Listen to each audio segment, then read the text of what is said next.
Paying the daddy tax. Everybody hates Chris. A wild goose chase, claiming the air quadrant, and Robo Donut goes boom. Hello, crawlers, and welcome to our part 3 of book 4 discussion. We are diving into book 4 of the Dungeon Crawler Carl audiobook and book series, and we are discussing chapters, what is this, 13 through 18? 13 through 18, yeah. Chapters 13 through 18 today.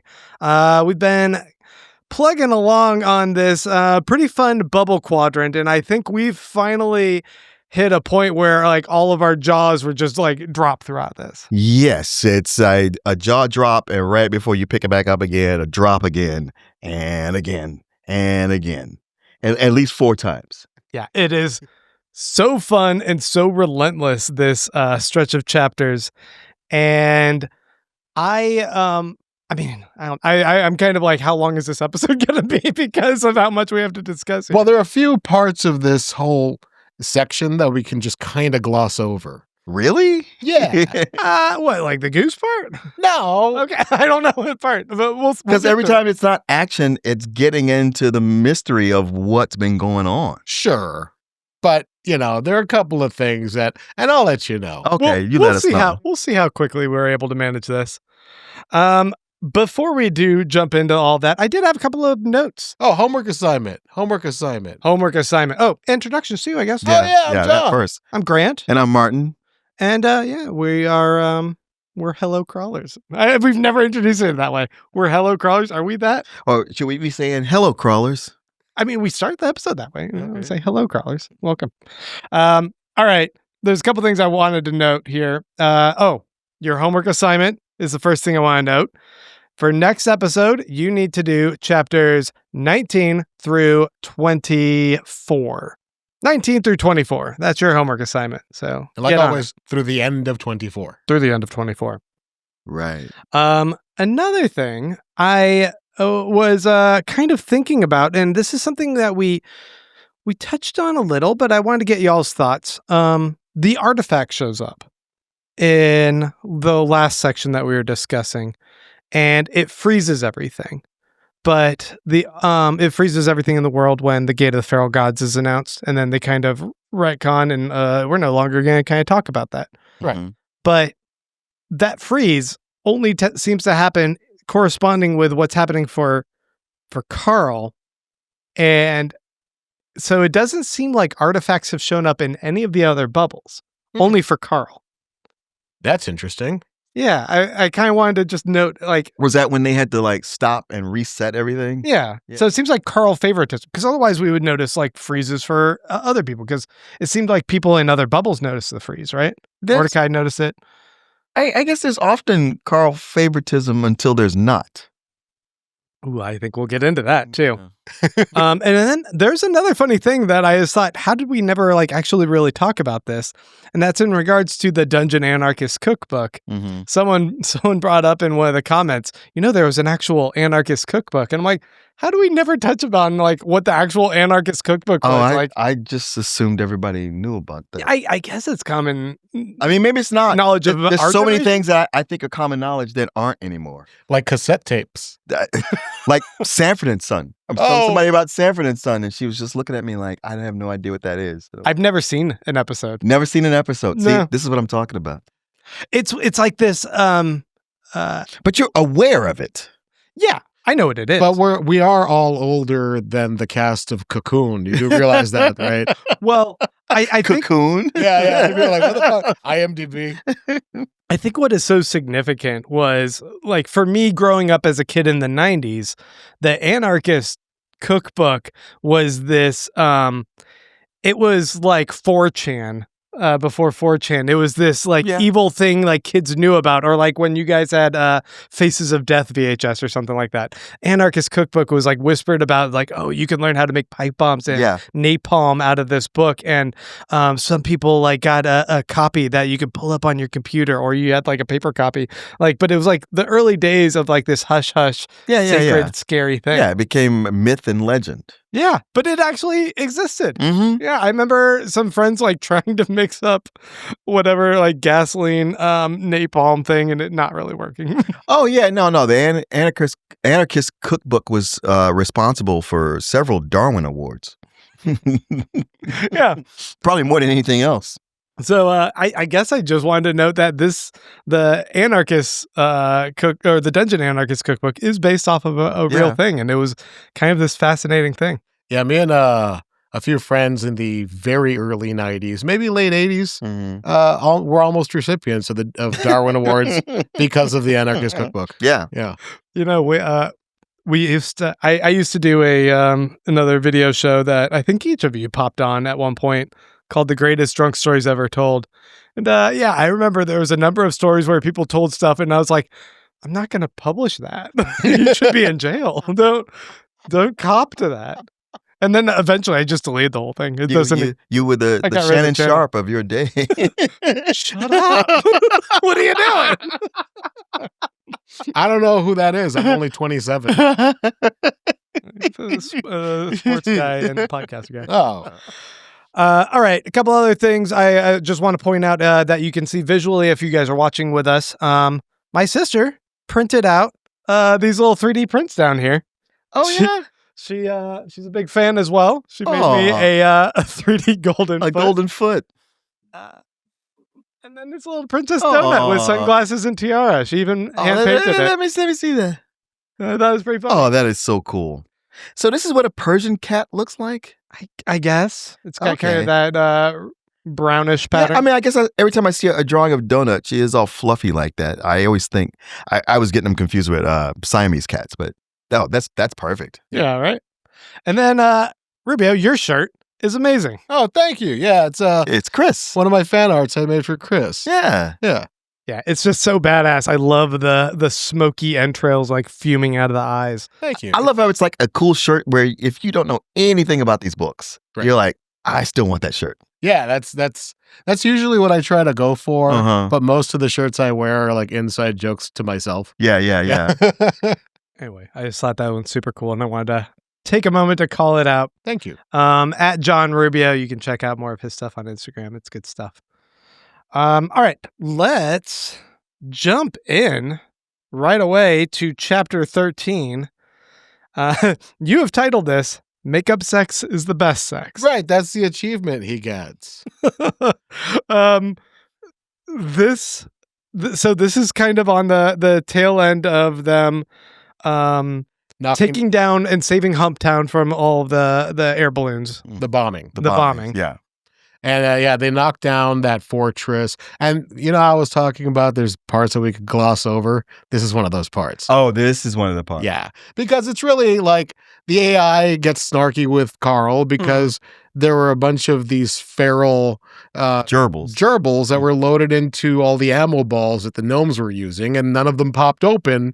So Carl never got a chance to stomp on them like the AI wanted him to. Really wanted him to. Really wanted him to. And eventually, all of the ammo balls that have fell from the sky landed on the floor. They all popped open, and they're inundated by wave after wave of these things. And there's so many of them that they realize, oh shit, these aren't just from ammo balls. Like they need to be like Something's generating. Yeah, they're generating them into existence.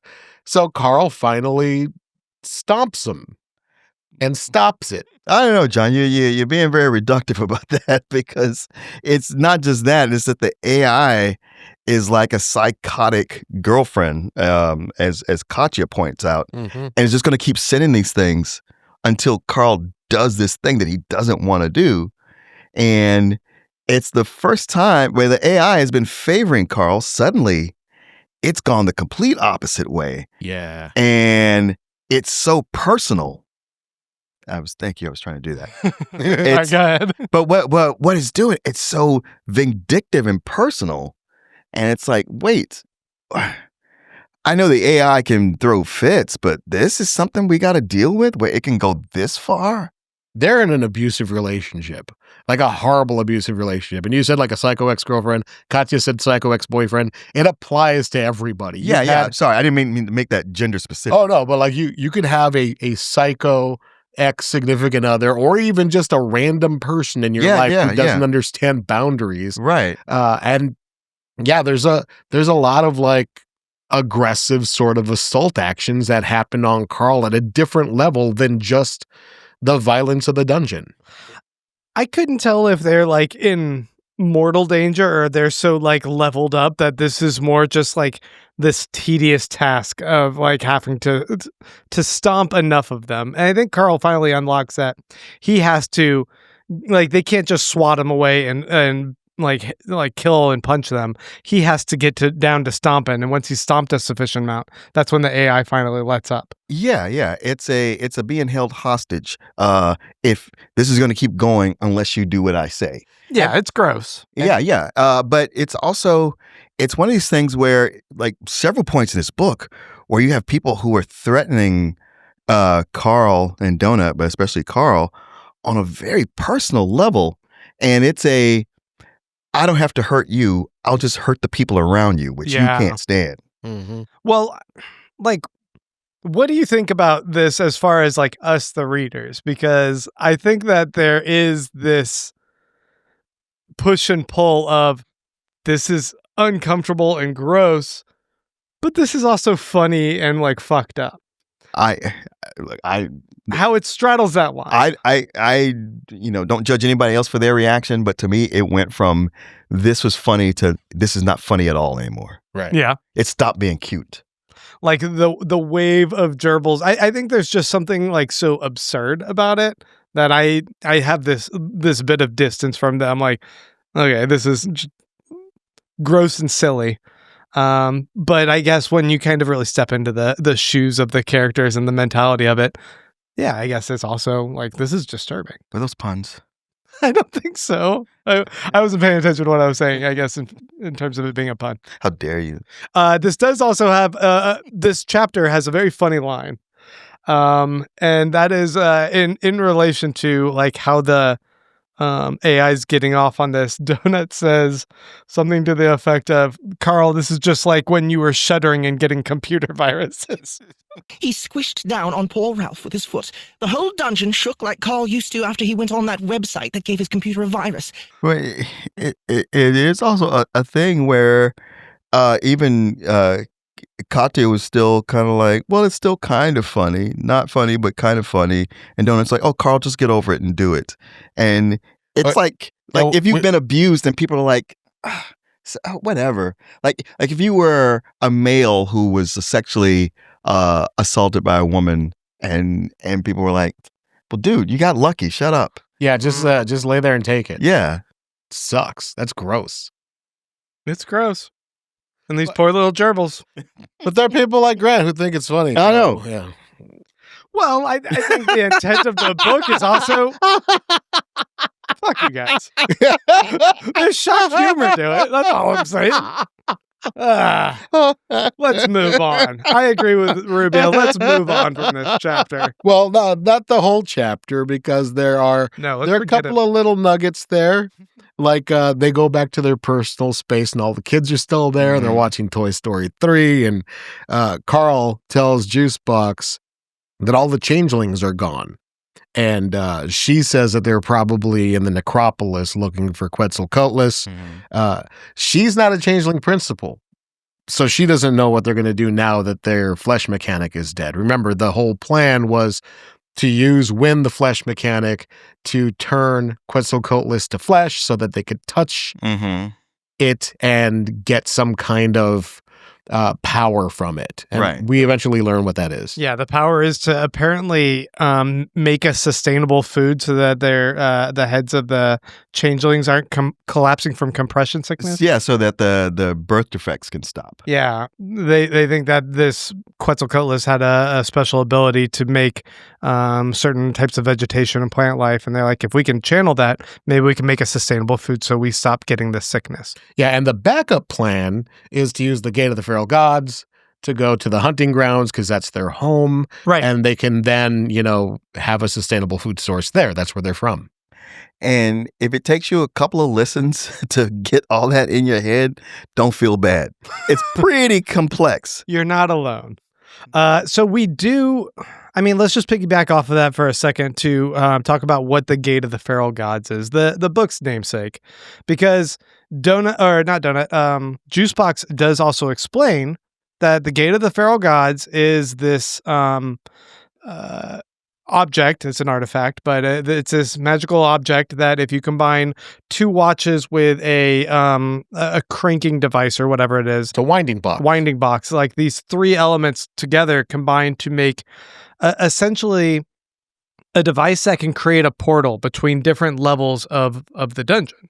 Yeah, they just say from one place to another. They say one place to another, I guess. But she was using it in the context of this would allow us to make a portal to go to a lower level, floor 6, which is what she defines as her and her changeling people's homeland. Right. So if they do that, they can open a portal.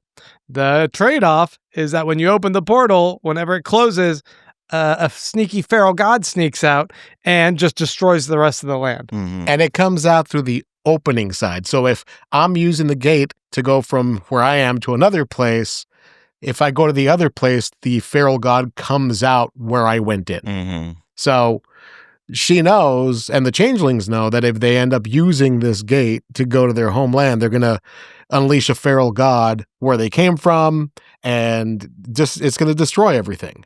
Anyway, this is probably the last we'll ever hear about this Gate of the Feral Gods. It's probably a nothing. We don't have to worry about that. So they've already said the title, so there's no reason to. Yeah, they do. We get credit. We've used the name. That's all it is. Moving on. And they all get some boxes. Carl gets a really cool, the coffee shop author kit, which is a pen, an inkwell, and a piece of paper that if he writes on it, it mirrors to a special scratch pad in his interface and vice versa. And he can use it to write spells, but he doesn't have those skills. Right. So far, he doesn't really know what the purpose of this is. And me as the reader/listener, I'm kind of confused as to why the AI gave it to him as well. Because I'm like, this doesn't seem beneficial. Maybe I'm forgetting something. I'm sure I'm forgetting something from later. It doesn't, but that just always feels like that thing. Because Mordecai tells him, like, you can't use it. You might as well just sell it. But it feels like one of those things like, just hold on to it. It'll come into play later. I immediately came up with this idea that I'd be like, hey, Grant, here, look, hold this paper. And he's holding it, and then a dick draws itself on the paper.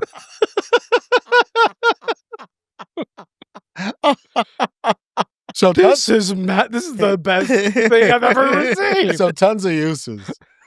I mean, one use over and over.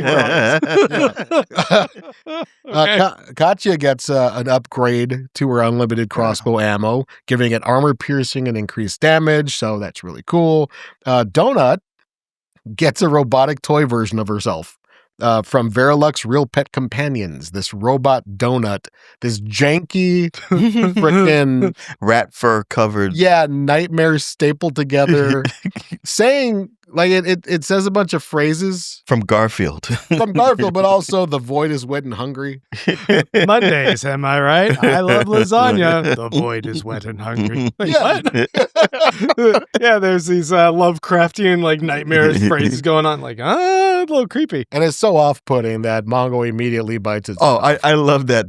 They have barely a chance to acknowledge it, and Mongo just comes up and just crunch. Yeah, Donut is, to her credit, she's like, "Oh my god, they made a toy of me! Like this is the best thing that's ever happened to me, aside from when I, won that contest." I love that she's like dumbfounded for a while, and you don't know what her expression means as everyone else is reacting to it. And I'm like, she could be so disgusted and insulted that they would make this, but instead she just loves it. And I love that she loves the fact that she's being recognized in this way and gets merchandise. Mm-hmm. Of course, she wants it improved. She wants it better. Yeah. But she loves the fact that she got merch. Mm-hmm. It's just further evidence for her how much she's loved. Right. Yeah. Right. Validated. Yeah. Yeah. Yeah. It's kind of it's an adorable moment, but yeah, her just being slack-jawed for a bit, like, huh? It's so wonderful. Oh, that's how you, okay. This is just another benefit of listening to the audiobook. I think that the voice for the donut that's supposed to sound like her and totally doesn't, it's just a funny juxtaposition. It sounds like a British Terrence and Phillip from South Park. Yeah. It does. All right, girlfriend, let's go do this. That's pretty perfect. Yeah. The chapter ends with this guy on your shirt showing up. Yeah, Chris shows up. And I guess if I can remember, like, the placement of everyone, Donut and Katya had gone elsewhere. They were at another, like, safe room or another bar down the street. Katya and Mordecai actually go on a supply run because Katya's going to they're going to, like, storm the castle, and Katya is going to make a bunch of parachutes for people just because, like, just in case they fall from a great height again.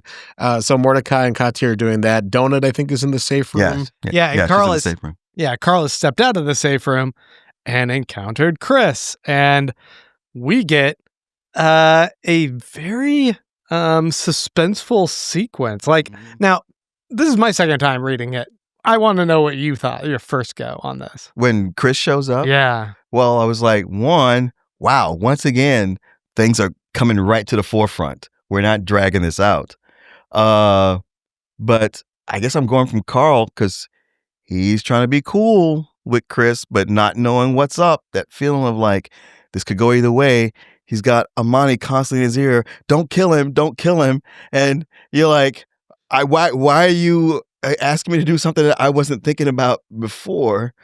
And there's it's very tense because there's such a feeling of like, I don't know what he's about to do, and I'm trying to keep him cool. Can I give you a really cool Easter egg? Yeah. Really cool Easter egg. When Carl examines Chris, he reads his description, and he reads like Chris, igneous, Zulu warrior, and reads his crawler number is 324,116.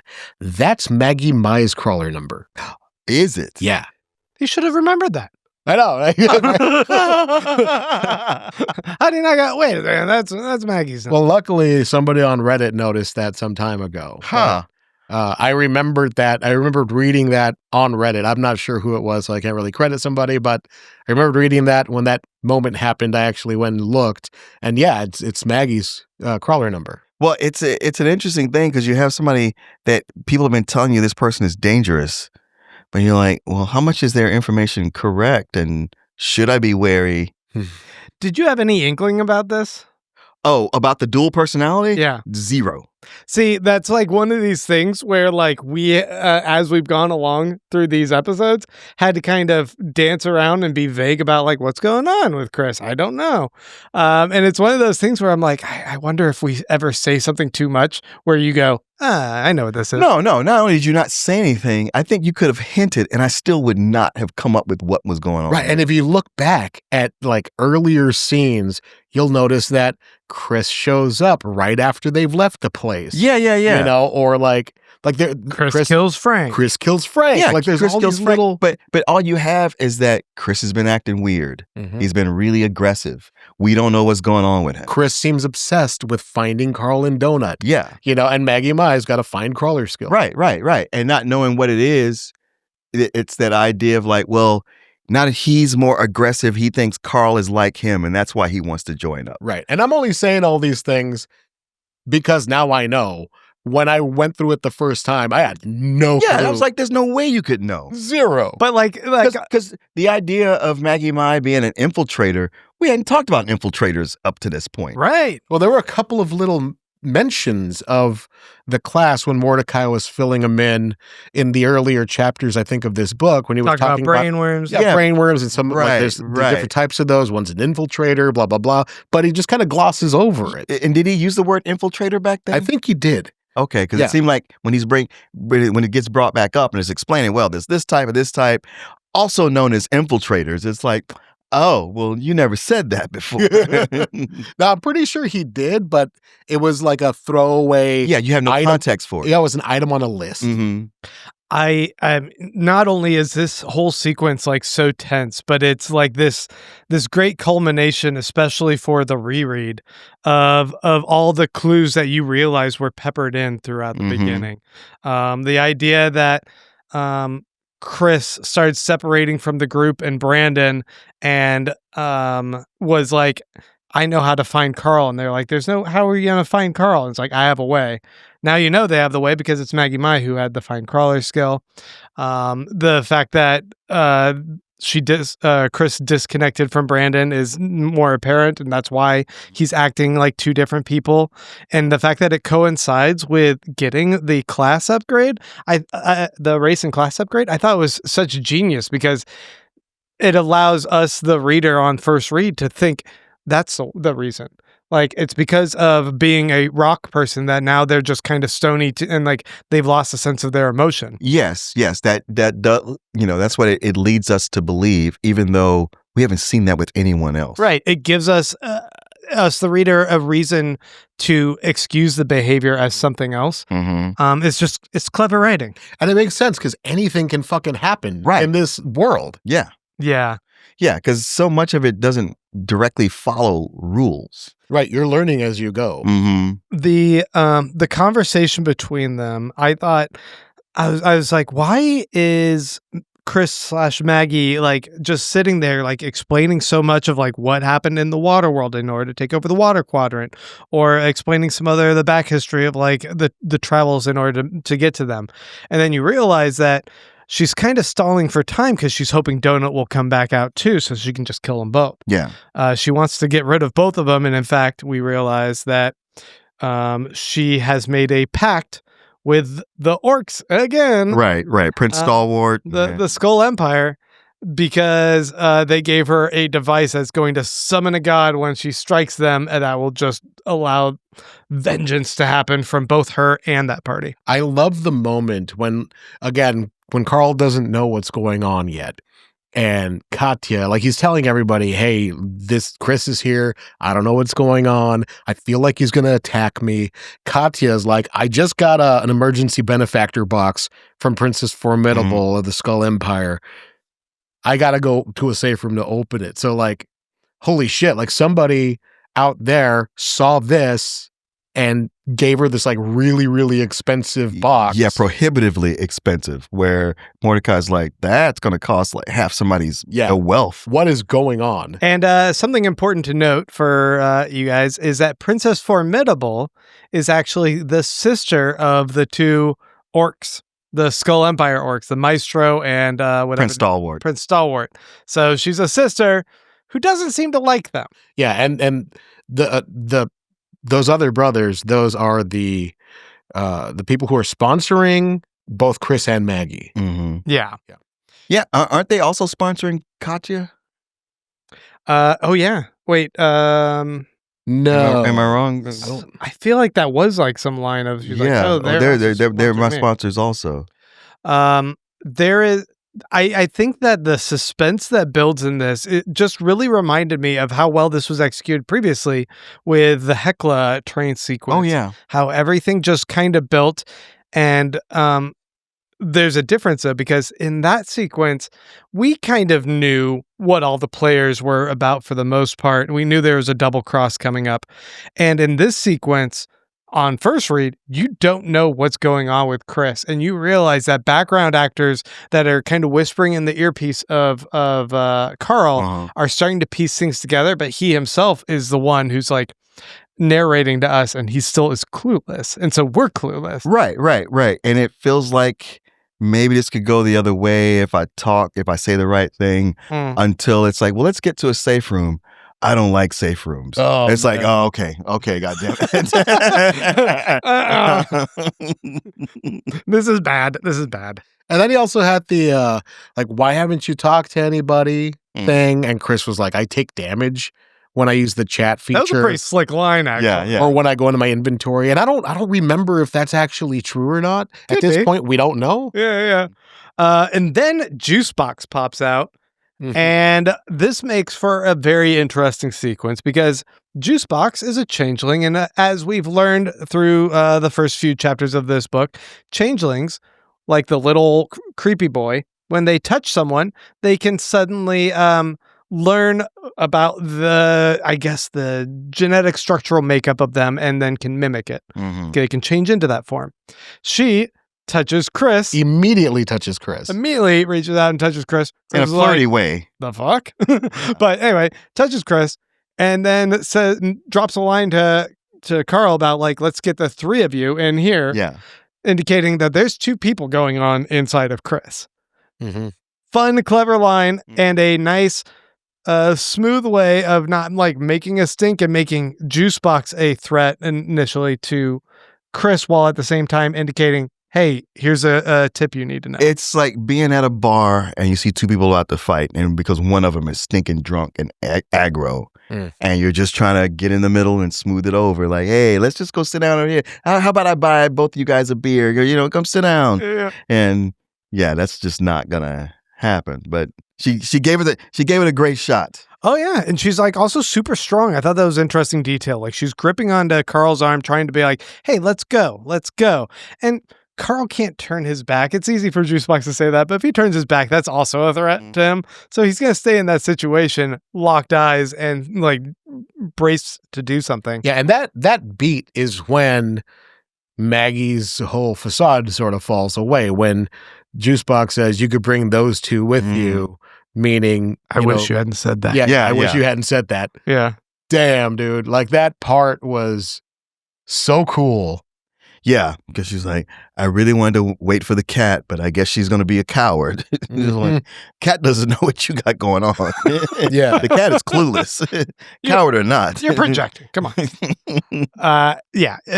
And she brings out that ball, the celestial grenade. Oh, that's what it was. Because it looked like a mace or something? Yeah, a spiked ball. Yeah, it's a spiked orb. Oh, okay. So it's like, some, I don't know, spiked orb. There you go. Yeah. I'm not going to try and describe it better than that. So her plan is to summon some gods. Yeah, this celestial grenade will summon the wielder's god for 60 seconds and will give the wielder a 60-second divine intervention aura. And if the wielder doesn't worship a deity, it summons a random god, and there will be no aura cast.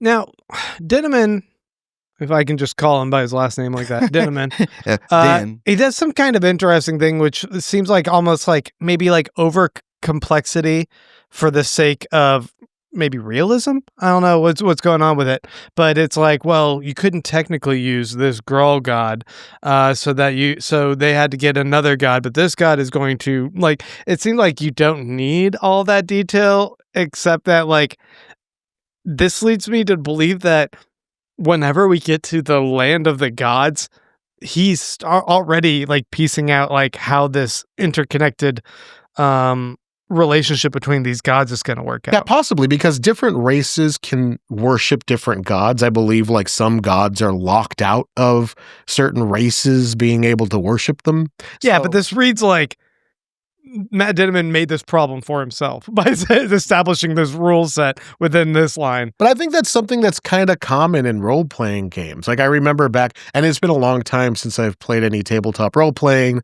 games, but you know, there are certain deities worshipped by different types of people, different character classes, and you know, some of those aren't available to certain races or classes. So I think it's a common trope in RPGs. Yeah. I could be wrong, but no, I mean, you're right. It's just one of those things where I was like, wow, you could have just had to be Krull. And I would have been like, oh, like the previous I was book. thinking that too. But instead now there's like another god here, and I'm like, well, I feel like I need to start taking notes on all the gods. Like these forces that want to kill Carl specifically, he's already beat Krull.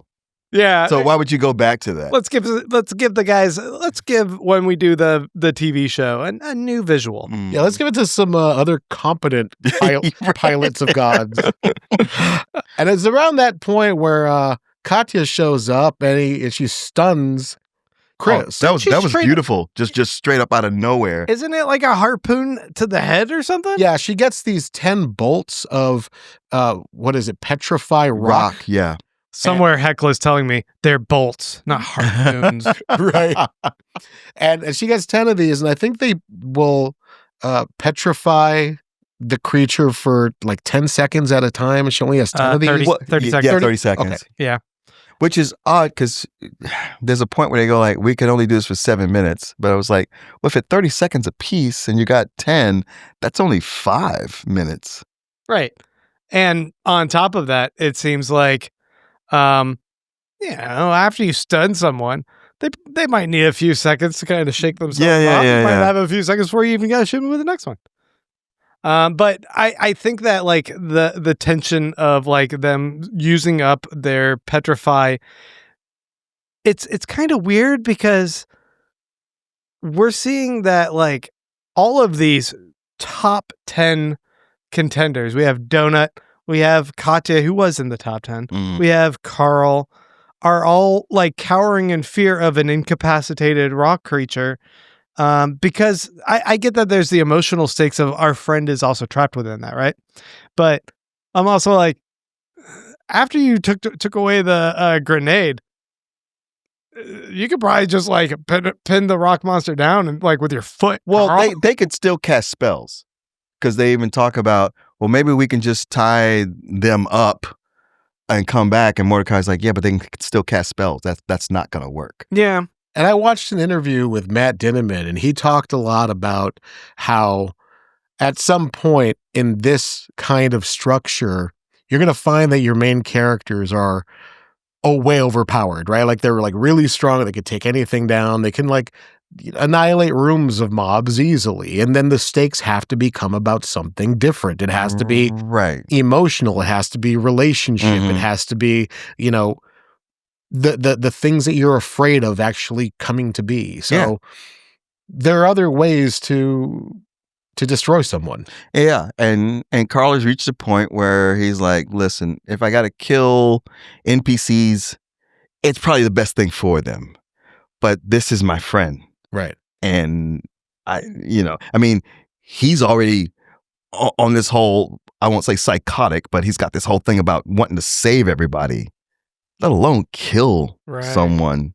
And you talked about Matt Dinneman's philosophy on writing characters during one of our deep crawls, Rubio, that he takes and looks at each character with two paths, like what do they want and what are they afraid of, right? Yeah. So this is just kind of channeling what is it that Carl's afraid of. Yeah, he says like those are my two starting points.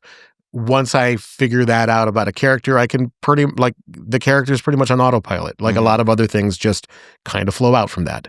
So now we have Carl kind of dealing with this dilemma of what do we do? Can we save Chris? And Mordecai's like, I can't make a potion until the next floor.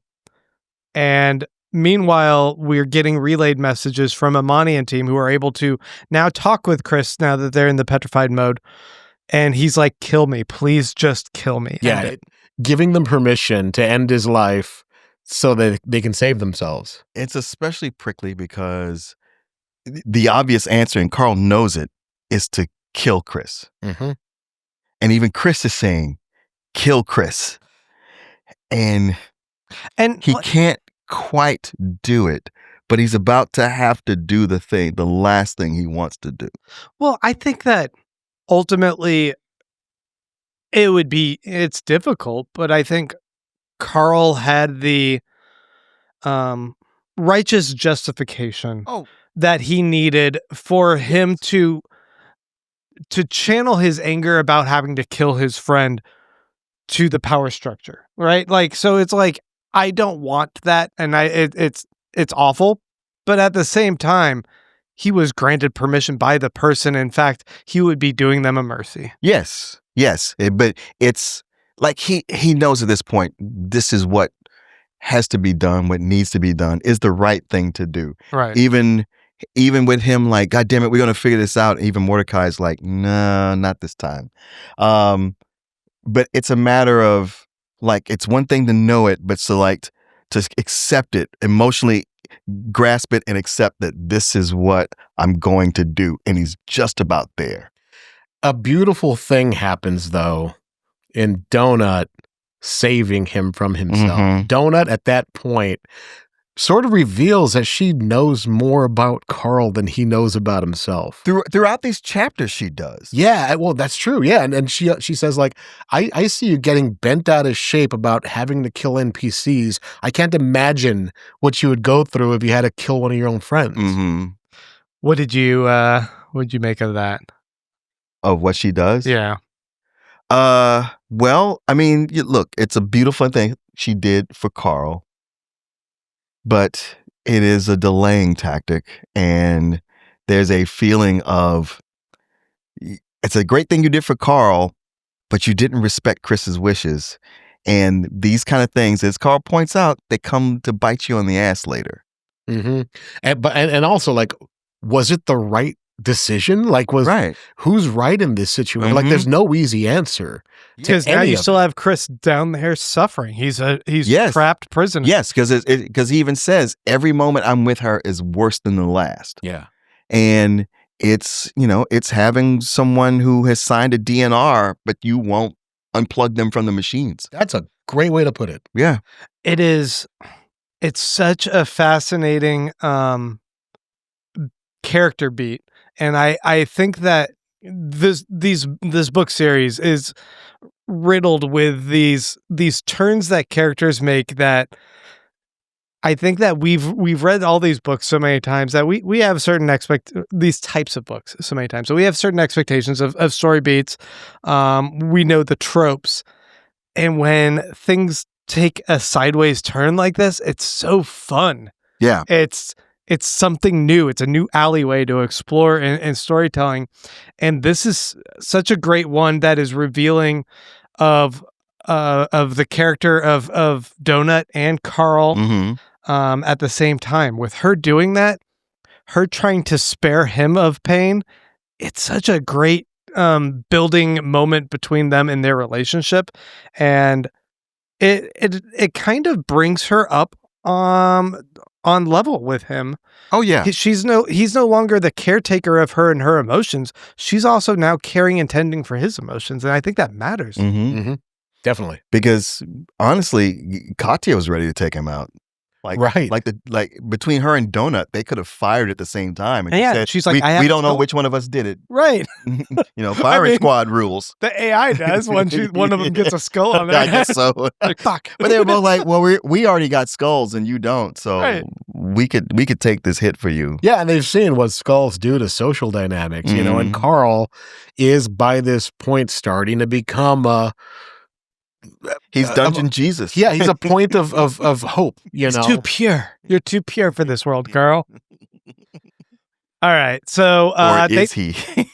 they lock Chris in this mucky black water in the subterranean area in a room that's like inaccessible, and Chris seems for the most part immobilized.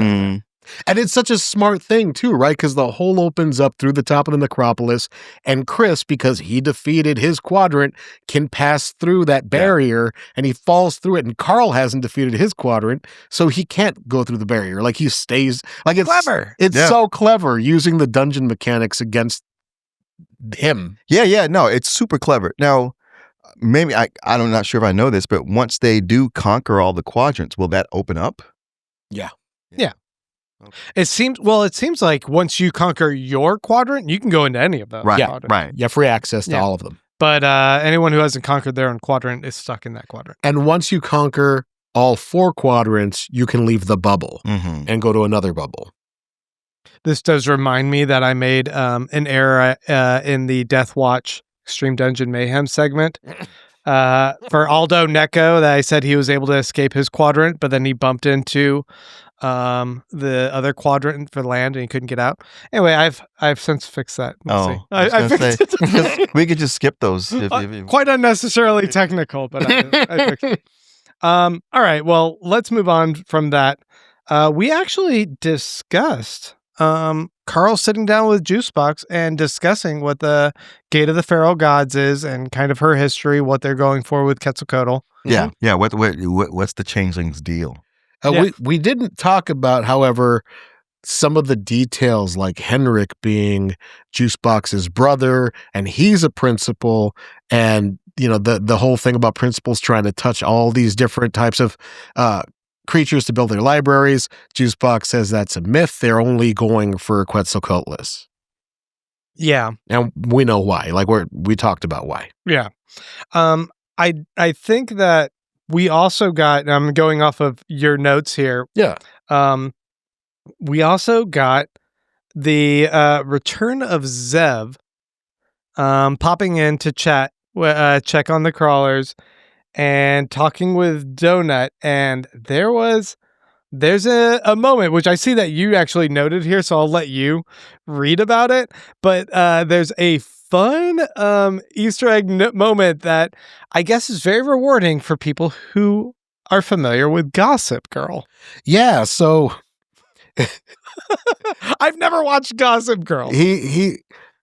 Zev shows up, or like they have a conversation, and she's been through that re-education program. So she's like very kind of robotic and overly chipper. She sounds very much unlike herself. And she's talking about, like, you know, some of the stuff with the robot, and Donut says that she wants to be able to change the robot's name. Like, is telling Loida, because Loida's on the call also. Yeah. And she goes, I haven't decided on Charlie or Ivy. What do you think, Zev? And Zev doesn't answer for a little bit, but as soon, like right when they're about to leave the call, she goes, if it were up to me, if you must choose a name, I would go with Ivy. And that makes Donut really excited. And she goes and kind of skips away and is like, let's do this thing. I think you're right, Zev. Thank you. Bye. And I've never watched Gossip Girl. Those are two characters on Gossip Girl. And, is that right? Yeah. And on the Dungeon Crawler Carl wiki, somebody leaves a note saying, in the TV show Gossip Girl, there's a character who was an actor called Ivy, who was hired by Carol Rhodes to pretend to be her daughter, Charlie, to gain access to her trust fund money. Since Zev chooses the name Ivy, which is the pretend name, she's indicating to Donut that she's just pretending to follow the party line. Oh. So, like, they're communicating with show references. Okay. So Donut is pretty much asking her, like, are you faking it?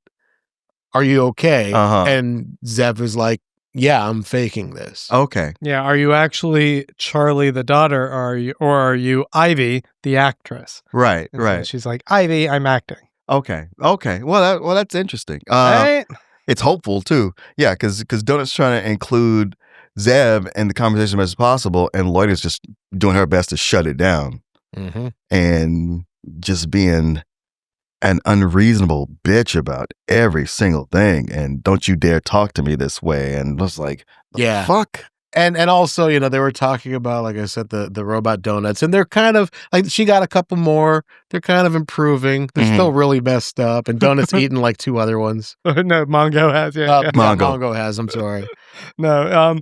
So we get to the sequence where they're gonna go up to the floating castle, and I think before I was thinking maybe it was grounded. The house was on the ground. No, you were right. It's floating up there in the air. Right. Two different structures. Yeah. So they have a sequence where they find an abandoned plane.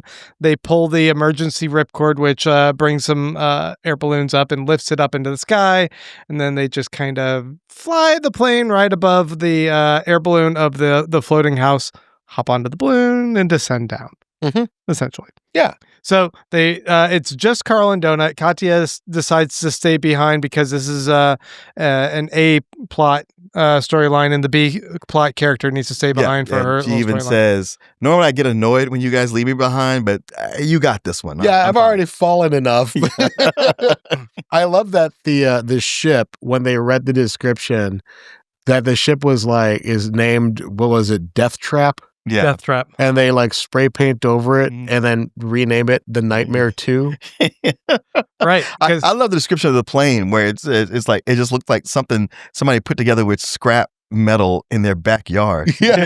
Drop bear thing. Yeah. Like this shouldn't even fly, but whatever. And even better when, like, it's a gnome plane. So when Carl has to get into it, he's like tearing the seat out. Yeah. He's like making it worse so he could fit in the thing. Yeah.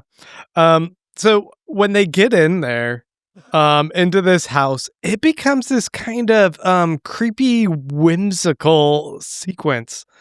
The book series at this point, no one should be surprised that it can kind of pivot between these genres, but it is still, sometimes it still kind of catches me off guard when he walks into a place where there's a little girl making lemonade and a wild goose wearing a bonnet attacking him. Like, it feels like this.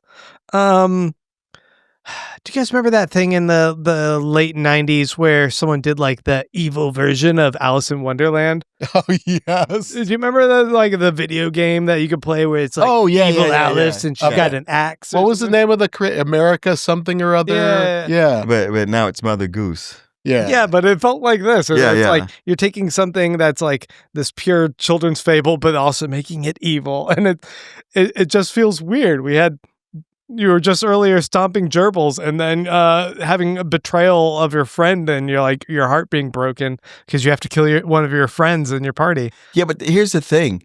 Much like deer, geese are only sweet in fairy tales and fiction. Geese suck. Yeah, no. A geese in real life, they are feral. And they have rows of teeth, and they're mean. They'll chase you around and bite the shit out of you. Geese will fuck you up, dude. I mean, it's an unsympathetic animal. Like a gerbil. I'm okay with someone. In real life, it is. Seriously. I didn't know you have so much geese bad blood. Dude, I'm telling you, you've never confronted a geese in real life. I mean, a goose in real life. You've never lived until you've seen a goose take down like a 14-year-old kid. Yeah, like if you were to go to a market where they had them, they'd be snapping and gnashing at you and just with saliva flying everywhere. And this goose, Denise, they call her, is only slightly more terrifying because she's got one of those Guillermo del Toro mouths. Right, and it's wearing a blue bonnet and a little blue shawl. Yeah. Dude, when I was a kid, I was at some pond. I wasn't a kid. I was in college. I was at it was in San Marcos. You're a grown adult. I was a grown ass adult. Well, I was like 20 something, right?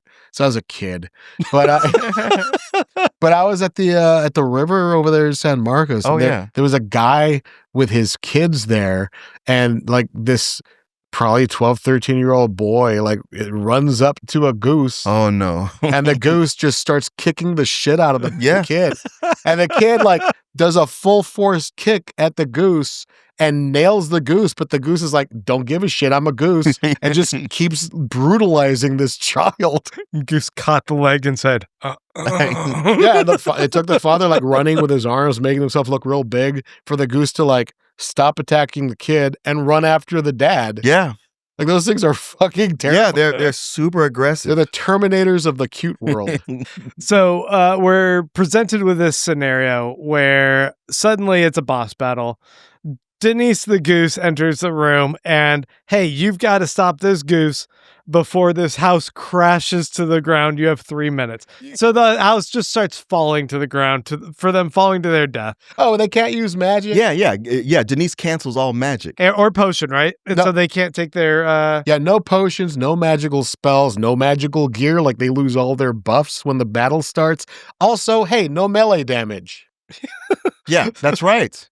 So they have to fight a goose. They have to figure out how to kill it. Like they're a 13-year-old boy in San Marcos. Yeah. They have to figure out how to kill it. And then it isn't until Carl realizes that, the description said something about it being an environmental. And through some of the things that happened, like Carl desperately threw a mug at it, trying to get it to stop doing something, it took some damage. Well, before that, the little girl is making lemonade and making such a big deal about the lemonade. It's like, that's got to be it. Yeah. The clue is the lemonade. I finally, it keeps spilling, but I finally got the lemonade and drank it. Only for the AI to go like, oh, you idiot, you fell for that, didn't you? It's like a just Hot lemonade. Fuzz reference, like their wild goose chase. Yeah. It's like, you did it. You fell for it. And throughout this whole thing, Donut is desperate with fear because with protecting Mongo. Because Mongo like immediately attacked the goose, not doing anything to the goose. As Mongos do. Yeah, and then the goose starts taking chunks out of the dinosaur, and she like Donut can't stop her pet from bleeding, and like it's in horrible pain, and Donut is not in the fight anymore. Like her head is somewhere else, and it's just Carl trying to figure out what to do before the house falls to the ground. Right. And hitting it with a mug made the health go down. Yeah, and then hitting it with the pitcher made it go down so it's more. like, oh, environmental. Oh, I have to use things in the house. God bless Carl, because I would have never figured that out. No. I would drop a bookshelf on it. Yeah, that would be the first thing. But I would crush it like it was Aldo Necco. He starts running back in his head. He's like, when I came in, the girl said something about her dad was trying to do something and motioned over to the sink. And Carl looks at the sink and notices that there's a garbage disposal. So he immediately gets the goose and sticks the dang head in there. And liquefies that motherfucker.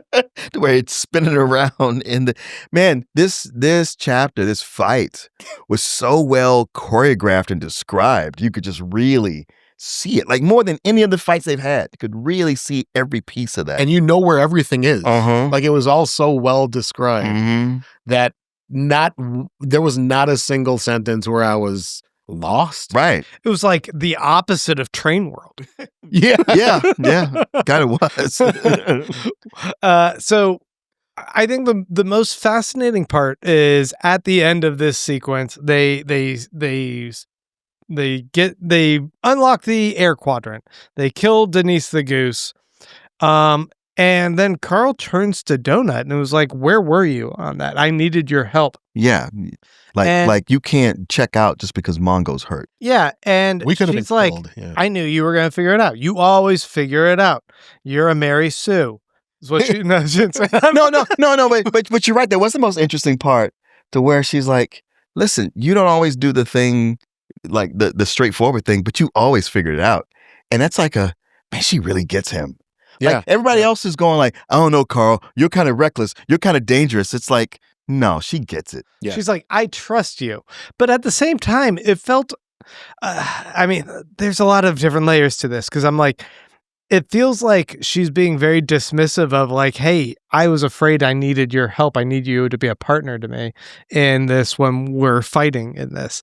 And her just being like, get over yourself. You always figure it out. That seems like she's a little bit oblivious to him needing like some reassurance, needing someone who's there as well for him. But at the same time, I think what's also interesting is him being like, neglect your pet and do what you can to help me. But he wouldn't neglect her. She's not a pet anymore. Yeah, but in the same token, like he would neglect everything for her if she was getting hurt. He wouldn't be like, we got to solve the puzzle. He would be like, we got to fix Donut. I feel like, I don't know, it just seems like a double standard. There seems to be, I mean, there's a lot of different dynamics shifting constantly in this series. Yeah. And this is just another time that happens. And it's always important, and it's always like really affecting. And I want to say other things, but I can't. Yeah, no, I just think it's a good beat in their character growth. I also liked how she was like, plus the obvious answer was to drown in the lemonade. I don't know how you didn't think of that. Why don't you just drown in the lemonade? I don't have thumbs, Carl. I can't do this myself. I mean, but she was like, I can't shoot my magic missiles. Yeah. I mean, what really could I do? Yeah, do you want me to like paw him? Yeah. You're like, what? There were a couple of things too. I mean, but that is kind of like where like she's strategically minded as well. Mm-hmm. Offer those. Yeah. I mean, I think that maybe she's selling herself short, I guess. Okay, possibly. So a couple of things. One is that Carl, I don't think we said that Commandant Kane's body was in the middle of the kitchen, laid across the table, brutalized because Denise killed it. Yeah. Right. And Bonnie knew Denise killed him, and she was still like very Stepford Wives, checked out, blank look on her face, kind of cheerful, operating around her dead father. And Carl loots the body of Commandant Kane and gets a letter. He also gets that gold watch, which is part of the Gate of the Feral Gods. And the letter was from the Mad Dune Mage saying, Cease your hostilities immediately. Your bombs do not harm me, but they're weakening the structure of the temple. Truly, you don't want the whole thing to collapse, even in your floating city. You must know the danger we all face if such a thing were to happen. I propose truce. You stop the bombings, and I won't end this world. I have the winding box. I know you have at least one of the watches, perhaps both. It doesn't matter anymore. I've cracked the box's secret. I know how to open a portal, and I don't need the other pieces to throw this entire world into the void. I will do that before I allow that ghost to leave the temple. You do not need to answer, just stop. I know how much you love your people and your child. Think of them or her.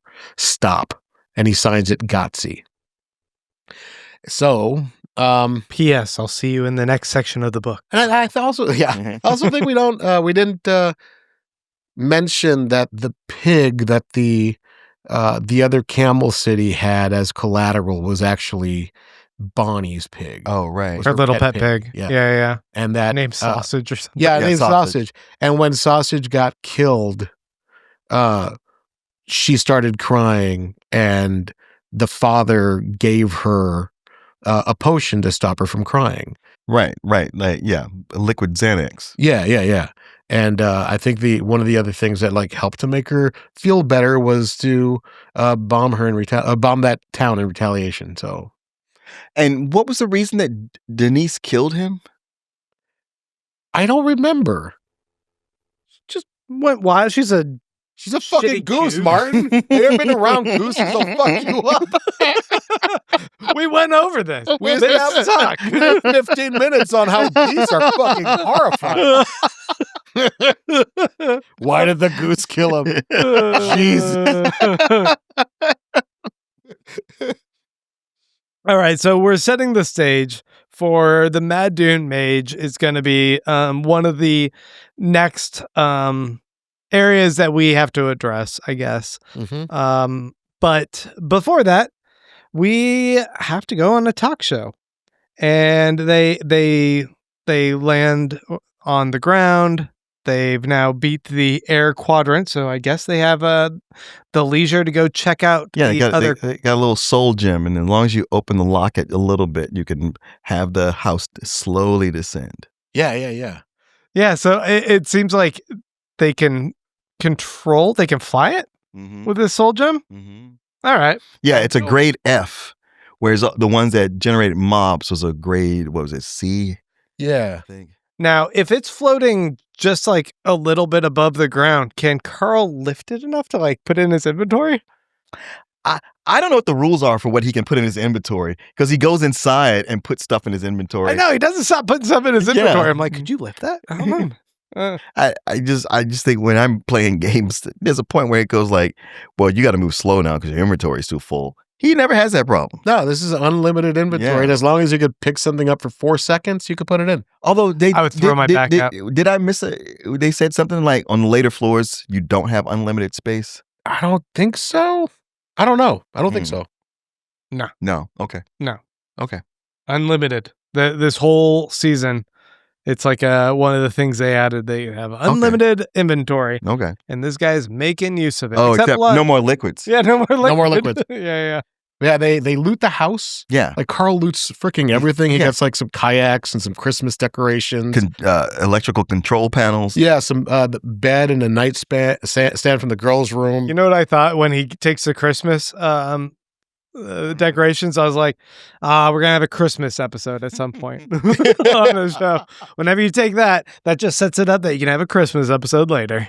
He gets a fully stocked toolbox. Which is great. Especially for him. That's a good callback too, because when he got when the wolf guy showed up. Yeah, the prize carousel. Yeah, it was one of the things was his toolbox, and he knew that one drawer didn't close, and he was like, man, I kind of want my tools. But he's like, I bet it's also empty. Yeah, I bet it's empty, but this is like a fully stocked, loaded ass toolbox. And this guy likes his tools. He's kind of a mechanic of sorts. It's got everything except the guns that you knew that Texas couple had in there. Yeah. What was the sign on the door? Like we don't on the mat. I forget what it was, but it was something alluding to the fact that they had guns. It also seemed like based on the house that Commandant Kane was just like a dude. Also, like he was sleeping on a regular bed, and he had like Cosmos on the floor that he was jerking off Right, to. right. And he was just like some burnout dude. Like, did he like manifest from the actual dad that was living in the house or something? I don't know. You know, there's something actually really interesting we skipped over on Chris. Okay. Chris talked about, or Maggie Mai rather, talked about the fact that telling Carl, do you know that the people who got crushed in the buildings didn't actually die? Yeah. My manager told me all about this. Yeah. They just get repurposed down here. And later, on later floors, we will have to confront them and we'll have to kill them. I have 2 daughters. Yeah, we'll have to kill the people that we love. Yeah, I have 2 daughters. I don't want to have to confront them and have to kill my daughters again.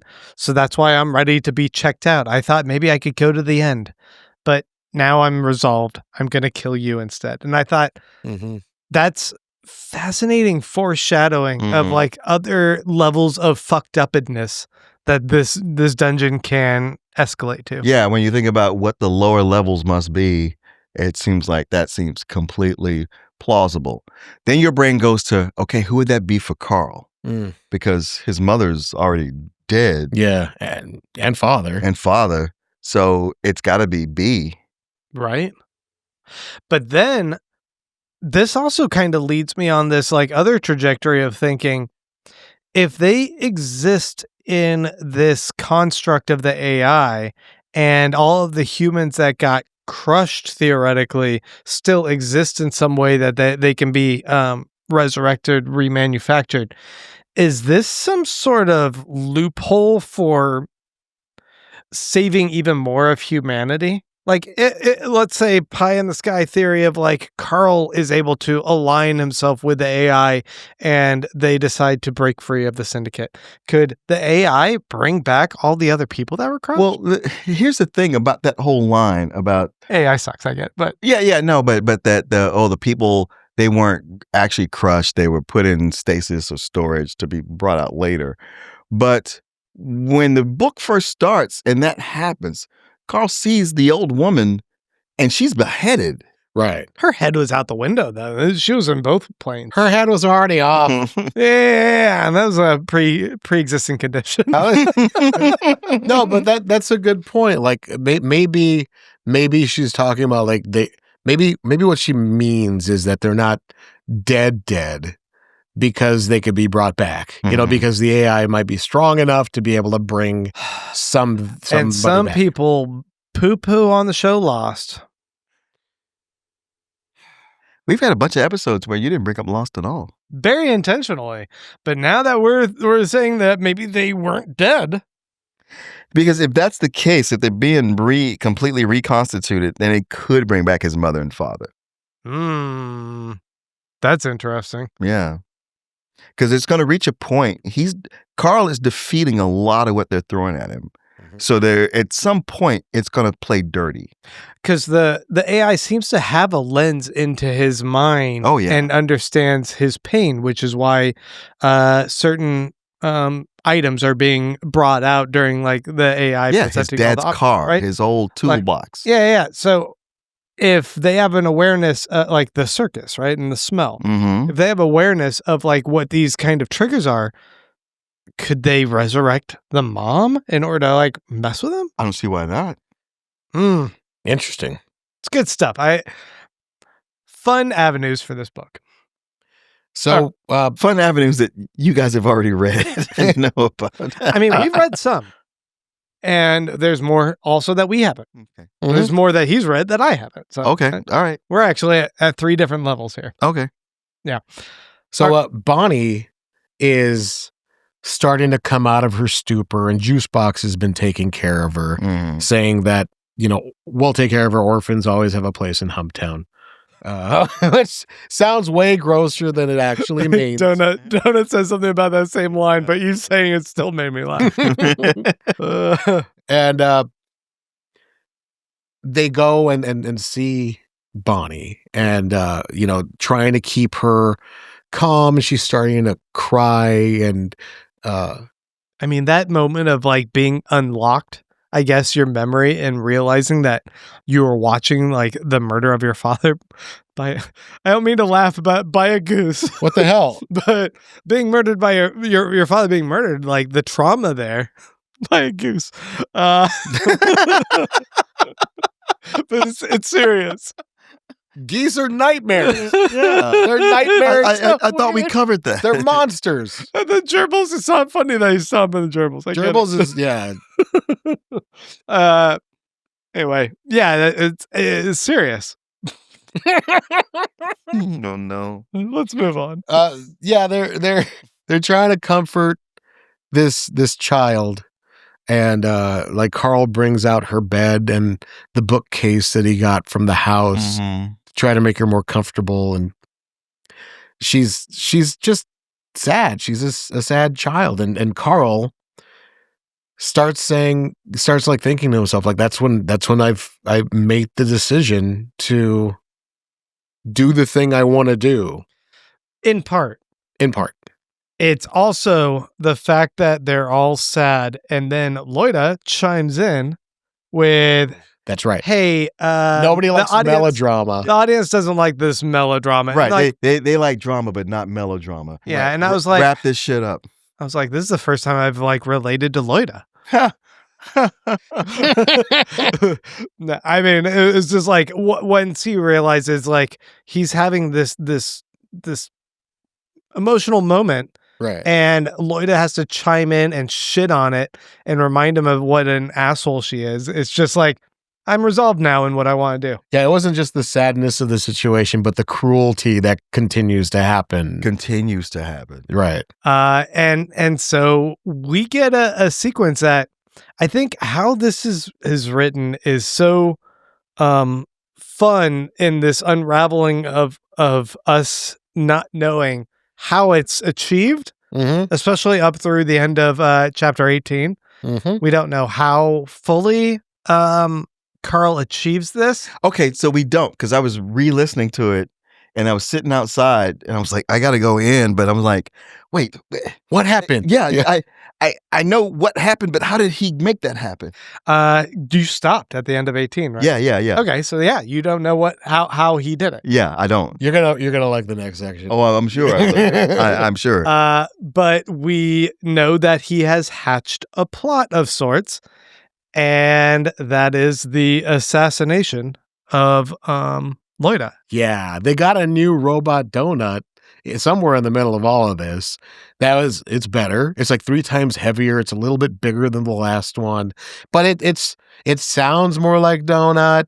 It seems to be working. It's less glitchy. It sounds somewhat more like donut. It's a step up. Yeah. From where it was. It's more heavy duty. It's like, well, okay, you keep Mongo keeps biting and destroying the other one, so we made this one more durable. But it's also got a self-destruct button, because we are not going to let you just, put parts of that in your inventory to build something else. Yeah, we don't want you tampering with it. Which I thought was actually another good point.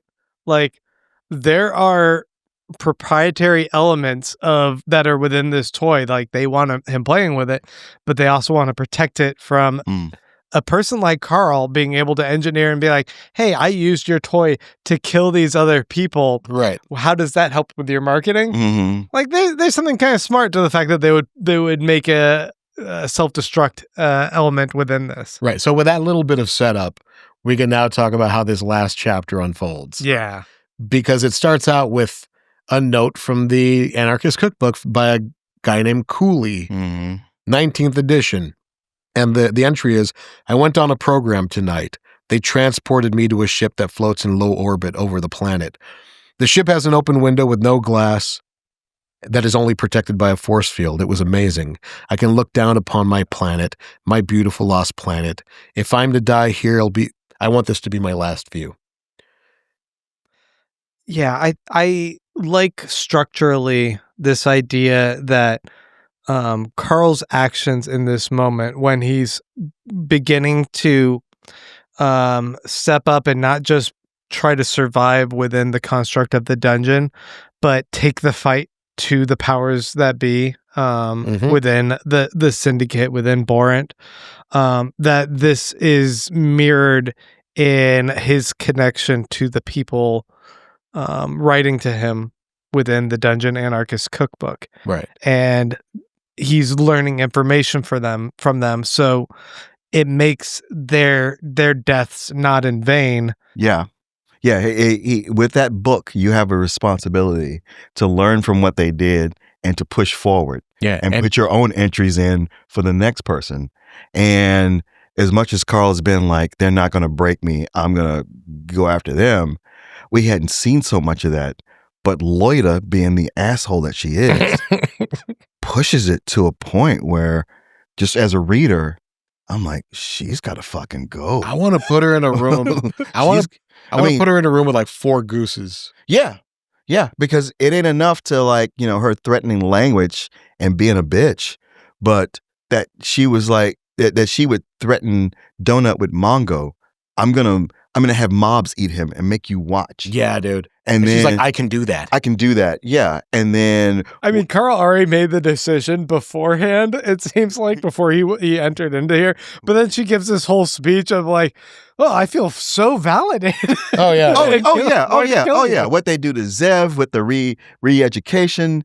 And then her whole Agent Smith speech about your whole species. Oh, the smell. I can't stand it. We'll get to that. Okay. But the first thing that Carl just learns from that one entry was that force fields will stop the ship from getting destroyed or stop him from dying if the ship's hull is breached. Mm-hmm. Oh, yeah. Just a simple lesson. If there's a force field, insides can't go outsides, outsides can't go insides. Yeah, with each piece of this, he's kind of learning a new thing. Mm-hmm. Yeah.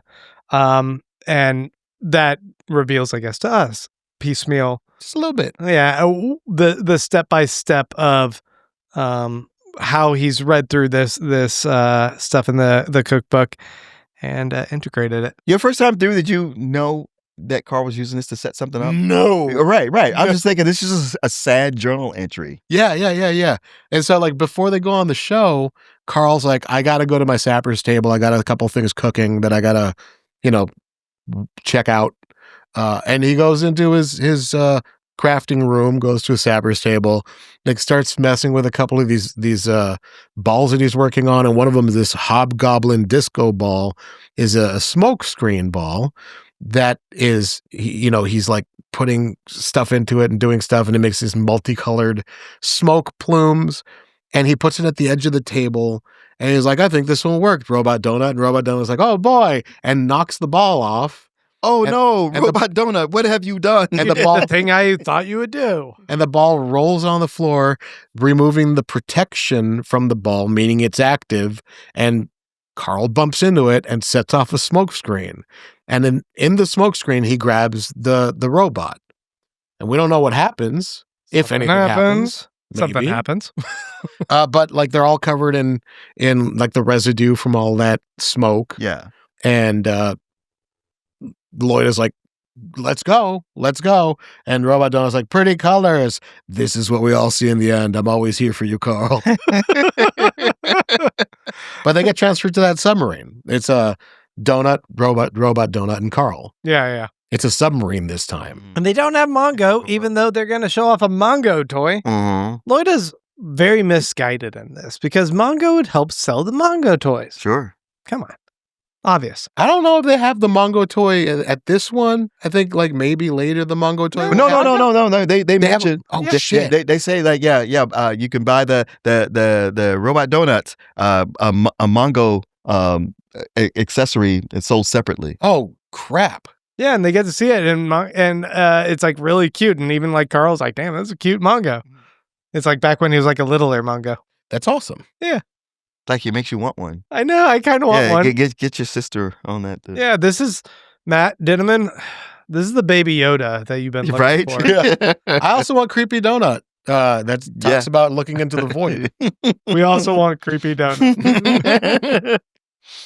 But yeah, they're prepping to go onto the show, into the studio, and they're in the green room.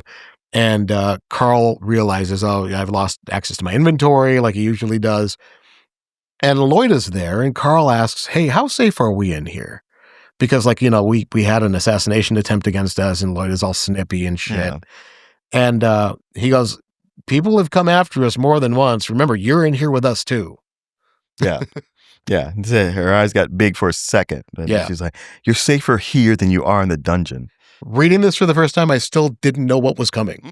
You know, I honestly thought like all he was going to do in this sequence, if I can remember my first time reading it, was embarrass her some way. Right. I thought he was out to do something to like make the robot donut embarrass her. Yeah. Because oh, that would really get her good.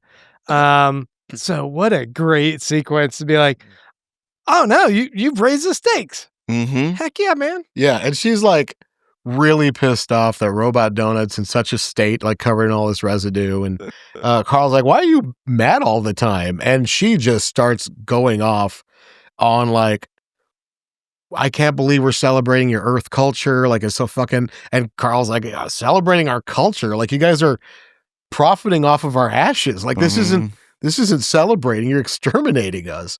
And she just keeps on. If it were up to me, you would all be exterminated so you wouldn't contaminate the bloom. Yeah. Mr. Anderson. Yeah. It's like very Dolores Umbridge as well. Yeah. Like, just like everything about, like, I hate you. I'm supposed to hate you and I hate you. You're poisoning the mind of our youth. And she's like, I think Donut says like, this is why we work better with Zev. Like, you fucked Zev up. Like, because of what you've done to Zev, like ingratiating her to your culture, we've had to do horrible things to her mom and her aunts before she would even like accept the badge again. It's like, what did you guys do to Zev? Yeah. Yeah. This is like, all right, we've kind of talked about you guys being Nazis, but you really are Nazis. Yeah, they're Nazis. Yeah. I just want to read a line that she says. We need, like, she's talking about the re-education. We need to do this to a whole generation because of your filthy culture. Your culture, your non-unifying, defeatist, dry, multi-organ, diversified attempt at culture is a deadly contagion and must be treated as such. After this crawl, after every one of you dry vermin is dead, the Borant system would close its borders, and only then will the reawakening occur. Only then will we be free from this rot. This sounds real familiar politically to a lot of things that we're told not to talk about politically on this show. This is a fucking political ass book. Yeah. Oh, yeah, very much so. Whatever could you mean? Because we can't be political. I don't know. I'm a little mad. Maybe it's just because I'm being an uppity Mexican, but. Oh, wow. Should I? Uppity Mexican is a thing now. Where do I? Yes, it's LA. Yeah, I guess so. We should just shut up now. I think it's been LA every time with all of us. Yeah, that's true. It's a powder keg. Yeah, that LA, man, makes us all uppity. Yeah. So, yeah, Grant. Sorry. Why am I in the middle here? I'm with you guys. Note by Crawler Cooley. You can read that one. Yeah, note by Crawler Cooley, 19th edition. I am going on another program tonight. I have secreted. I've secreted. Secreted? Is it the same spelling? Secreted and secreted? I think so, yeah. All right. I have secreted bugbear paste into my boots. Very different situation. I have secreted bugbear paste into my boots. I will detonate them when I am in orbit. There will be 2 admins on board. My blast shield skill should protect me from the explosion if the skill works at all in that place. I don't even know. But if I blow the ship, it won't matter. Think of me, brothers. It is little, but it is all I have. And so they do they're having the show and it's real cheesy. There's 2 aliens. They're both gray aliens and one of them's dressed as a cowboy. And it's like, all right, partner. And the other one's a superhero outfit with a cow cape or some shit. And that alien, she tells Donna, you and Lucille Moore are my favorite crawlers. Like, fucking die. Right. And they go on to explain, like, these toys are for like the low income kids, and we're going to be running commercials for them. They can buy them at intergalactic gas stations. It'll be great. I love the idea that they have spent as much money as they have to finally get Carl and Donut in order to advertise a toy, and it's going at gas station. Like, it seems so trivial. Intergalactic gas stations. Yeah, isn't even Mordecai like, this doesn't really make sense? But Yeah, I can't figure it out. He thinks there's something up. Mm-hmm. I think that I mean, you guys have gone to gas stations. You see those little ads that pop up as you're pumping gas. Oh yeah. No one watches them. But Matt Dinniman must have seen this and gone, who does this? Who's the people making the ads for this? I mean, I've watched them just because there's nothing else. I mean, it's kind of a captive audience. I just go sit in my car again. I'm like, I'm out. No. I ended up like buying 5 ices. It worked. I need the stuff. But I also thought this is another interesting thing is the marketing guy is like, yes, we will. Like Carl's like, why don't you have kids playing with a toy and like, standard things that we think sell to kids, like make it fun for kids. They see how they're played with by their peers. And they're like, no, a trusted adult talking about the merits of this to parents who buy it. That's what sells. Yeah, that we found that on test groups or whatever. And it makes me like, is this how other aliens are across the galaxy? Are once again, are humans anomalous in like how we key in on how it does seem that way? That's why they're so fascinated with the culture, even though they're getting it completely wrong. Right. Like it kind of keeps underscoring this idea that these aliens are incompetent and somewhat oblivious, like across the board. And maybe that's why things aren't so buttoned up and there is opportunity for exploitation. Yeah, exploitation. Like you can rise up. I've had similar conversations in corporate America. Honestly, I've gotten into an argument with people who have had points almost exactly like these aliens we're talking about. Like, oh no, kids will they have more trust in like adults telling them what's right. I'm like, oh no. No, do you remember what it was like being a kid? No. You trust the other kids. There's been a number of film executives every few years that have the brilliant idea, like, hey, let's remake The Wiz, but with an all-white cast. and I'm not joking. Oh no! Hey, everybody, look up The Wiz. It's awesome. I actually love The Wiz. Like, it's unironically, like probably in my top 20 movies. I love it. So Carl makes a turn here, and this is kind of where he starts. He's going by the script initially, and then he kind of turns and starts saying, yeah, you know what? You guys should, you guys are all about like control. And slavery, right? Yeah. And then like kind of what you're like casual about it. Like, yeah, but you guys are all about slavery. Yeah, that's what your parent corporation likes. Yeah, your parent company endorses slavery and all this stuff. Because what he's trying to do is trigger Loida to stand up and freak out. Yeah. And there was also that other entry. There's a third entry from Cooley. Oh, is there? There's one more. Talking about how he's failed. He blew the ship up, but the force field prevented it from breaking apart. The admins were hollows. Like, no damage was done. He's ashamed. Gravity's failed. Temperature's dropping. I'm going to die. They can't remove me without dropping the force field. And he looks on at his planet. He said, like, if that's the last thing I see, I'm happy. But this time he's like, I look on my planet and I pray that somebody one day will avenge it. Carl. Yeah. Seems like. Carl will avenge it, guys. So yeah, he goes off script, starts getting people mad, and then there's a big boom. That's all it took. And get Loida to stand up, because he gave the command to Robo Donut to kind of hang by her side. So wherever she goes, you go. So as soon as she stands up, Robo Donut goes with her, and something explodes. Yeah. And we'll find out. Yeah, we'll find out. We'll find out what he did. But how? But yeah, him and Donut run in. The door's iris open, and there is a little fish woman blown across the room with scorch marks, and her one arm and both legs missing. Oh yeah, she's not actually fully dead yet. She's not fully dead. So they also get to look into her dying and face. He gets to look at you did this. And he gets to smile and go, I don't know what you're talking about. Yeah, we were like we were over here. Did I do that? And while this is happening, like outside the window, they see all these ships like racing towards them to repair the damage. Yeah. Oh, because there's also this interesting note about the force field. He's like, they could save Loida.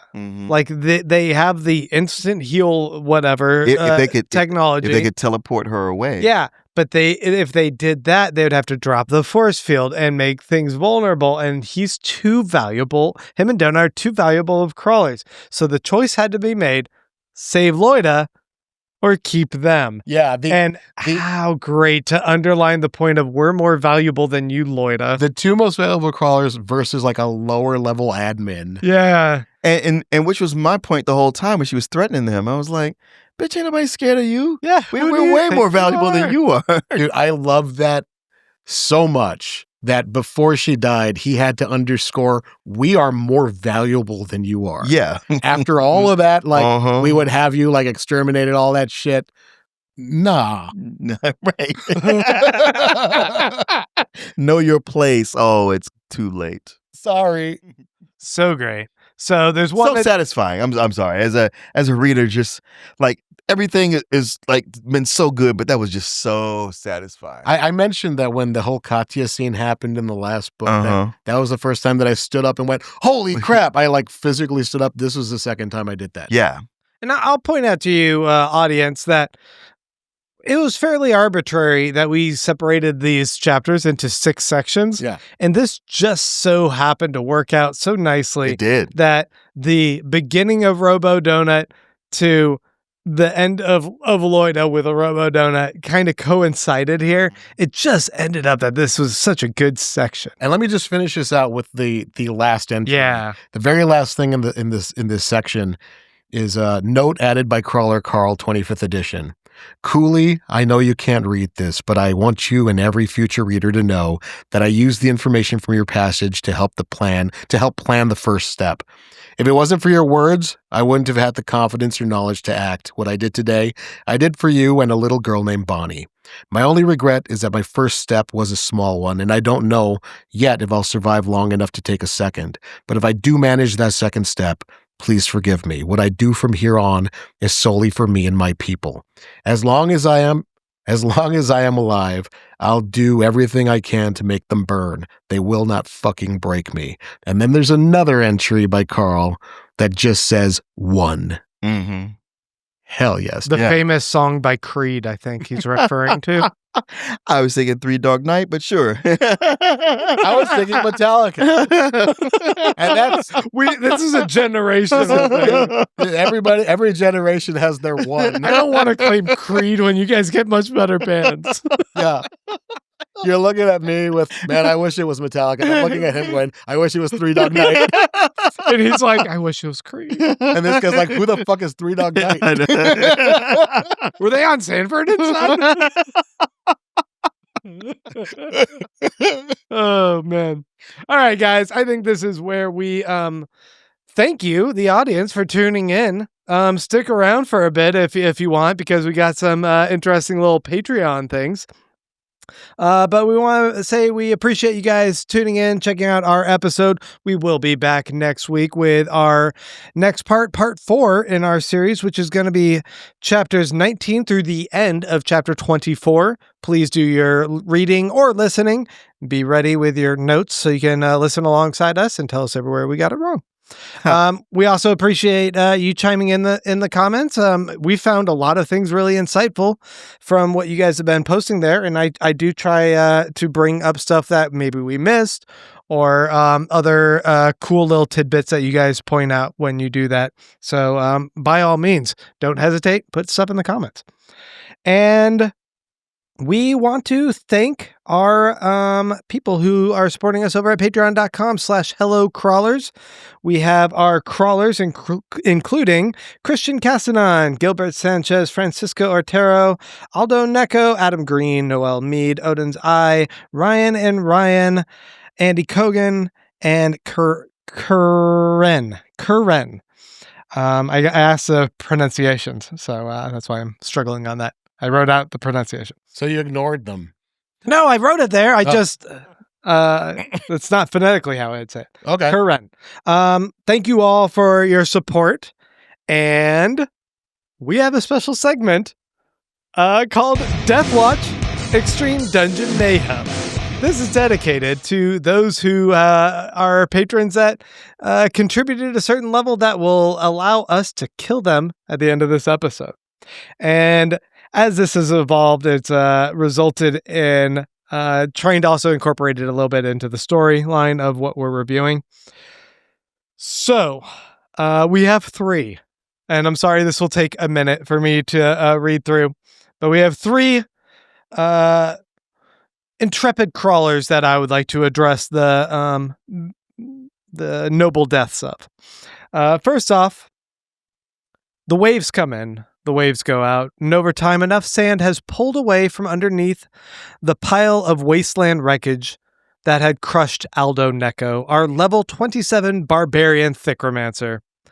He's now freed himself from the wreckage, and he tries to walk along the beach, only to find the land itself is inaccessible. But hadn't his group from the subterranean quadrant actually already beaten the quadrant? Shouldn't he be able to access that? I was wondering that myself. That seems like Grant might have made a mistake, but no. He examined the force field and got, warning, land quadrant is under bouncy pox quarantine. He had no clue what that meant. But suddenly he heard a scream from behind him. He looked behind him, and out in the distance he could see a raft full of crawlers being attacked by a massive, hairy leviathan. Ooh. He didn't hesitate. He's a hero. He dove into the water and started swimming toward them. He rubbed on his lower back and activated his whale tail tattoo that he had. This transformed his feet into a flipper, and this allowed him to rapidly swim toward the raft. He approached the raft, and he was about to help his fellow crawlers when all of a sudden a massive tentacle wrapped around his waist. Oh no. The beast, the leviathan, tentacled leviathan, lifted him up in the air. He tried to activate his punch strike, barbarian punch strike. Oh, but it was too late. What a cool name. I had a cool name, but I forgot to write it down. Okay. It was too late. The tentacle repeatedly slammed his body back into the water with such concussive force that he was once again crushed to death. Ooh, so he slammed his body. One might call that a tramp stamp. Nice. Okay. Is to pair with your whale tail. I like it. I like it. Go. That's good. You read the notes. Okay, good. Meanwhile, oh no, Andy Kogan, a level 29 trash panda dumpster diver, Trash panda. stood in the forest looking down upon the rubber maiden corpse at his feet. He and his group had pushed into the rubber tree forest and defeated the cursed rubber maiden. So that should be it, right? Weren't they going to receive notification that they defeated the land quadrant and had successfully taken it over? Wrong. Then it happened. Warning! You have unleashed the Rubber Maiden's bouncy pox. This quadrant is now under quarantine. Remember that reference from Aldo Necco? Yeah. May God have mercy on your souls. Suddenly, the Rubber Maiden's eyes reopened, glowing red. Run! Andy shouted to his team as he turned to flee. It was too late. The Rubber Maiden's corpse erupted in tiny bouncy balls that shot at rapid speed, tearing through trees, bouncing against invisible boundaries of the quadrant and ricocheting in every direction, gaining speed with every bounce. And unfortunately, Andy was too close to the corpse.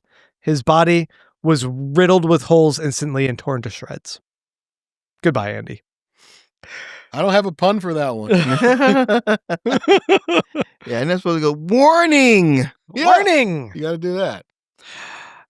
Meanwhile, Karen, a level 25 elven boy band manager, swung across the spiderwebs of a Bubble Land 864 in the air quadrant. He felt like Spider-Man. The alliance they had made with the air arachnids came with some great perks. Don't laugh at that. Sorry. He and his crew were on the charge to take over the Razor Fox Citadel in Kite City. Ah! He looked back and saw his friend had slipped from one of the other webs and was falling. Karan activated his PR spin ability and got Roscoe, his friend, back on the web. Thanks, man, Roscoe said before, look out! But it was too late. The kite swooped in out of nowhere, slicing Karan in half. The two pieces of his body fell apart, spinning to the ground. Wow, one might say he was bisected. Ain't no lie. Because he's a boy band manager. Yeah. Oh, I love it. That's it. Wow. That's how easy it is to do the puns you do all the time? That was impressive. Folks, we want to thank you guys for enduring that and sticking with us. We always want to apologize, just in case you didn't like it. But if you did like it, you get a little wink.